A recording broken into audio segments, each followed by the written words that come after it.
Of all of the comics coming out of the Ripperverse right now at this moment, I am genuinely excited about the Horseman. Street level brawler, that's what it seems like.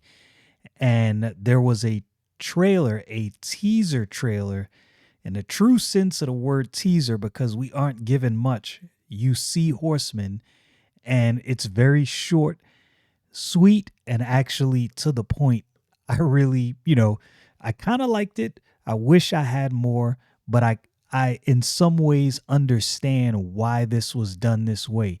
You want to give the people something to yearn for, and I do believe that was done. So let's get into this video right here. Horseman. Let's see. That's it. That's it. Coming in September. That was literally it. You see him. He kind of jumps out in front of the screen. They didn't really have to do more than that. That got me excited. Maybe it didn't get you excited. You might not know much about the Horseman. You might not know much about the Ripperverse.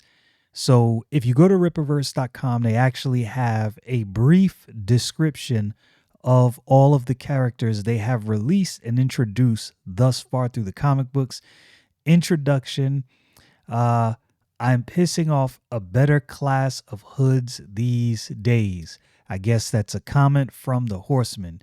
It says, with a past as a soldier, he's skilled, a tactical fighter with a knack for close quarters combat and a surprising talent for bowling. However, his transition into normal society is challenging due to his military past and his tendency to underestimate enemies can cause problems. So he's not without flaw. And I kind of like that about the characters that you get in the Ripperverse thus far. They're flawed characters. They don't have it all figured out. They're not all well put together. And really, in my humble opinion, it makes for a more enjoyable and connected story. That's how I feel. So you get to learn a little bit about the Horseman, reading about him on the Ripperverse website, his abilities, military training, proficiency in firearms and melee weapons, skilled fighter. His name is Hector Lee Caballero. The Horseman #1 is going to be his first appearance, Flores Park, Texas. My assumption is he fought in the war between, I guess, Texas separated. I don't know really what's going on with the makeup of the country in the Ripperverse, but clearly there was some kind of civil conflict, civil strife. Things were separated. Things are not the way they once were. Also, what has happened is there's been some a collection, well, a couple new collections that were introduced. We had the summer collection, which a lot of people have been asking Eric July about workout shorts and tank tops, and he has obliged and released both. Some people might see this as a money grab, and I've said this before. This is exactly what it is. This is a company. Every company is out to make money. So when the fans say we want something, he says, okay, we'll do. If you'll pay for it, we will make it if it's within reason and affordable.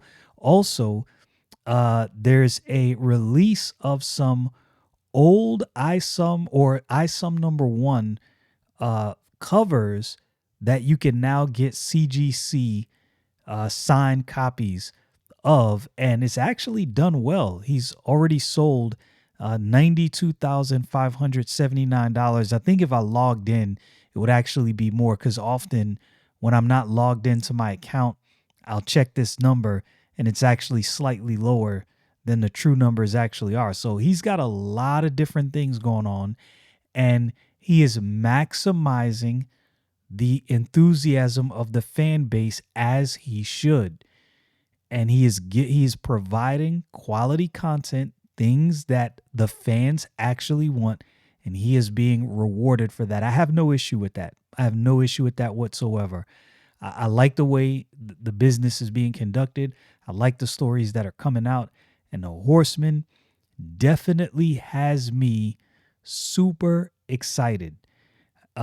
Street level crime fighters, I guess if that's what you want to call them, have always been a big interest of me in comic books. And one of the main reasons why Batman is one of my favorite characters of all time, because he's like that street level, the street level of street level crime fighters, investigators, thinkers, detectives, all wrapped up in one.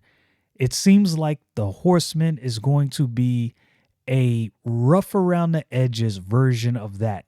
And again, for all those who say, "Oh, this is a copycat of Nightwing and of Batman," well, these are the things that one inspired Eric July, and two, Chuck Dixon and Joe Bennett are the ones that came up with this. Clearly, Chuck Dixon working for DC for so many years is going to pull from that inspiration working at that company, as anyone who is an artistic person, whether you're an artist or an author or in anywhere in the arts, you pull inspiration from the people you follow. People inspire you, you pull from that inspiration, you create things, and sometimes these things are similar. Nonetheless, I am definitely looking forward to this book. I think Horseman is going to be great.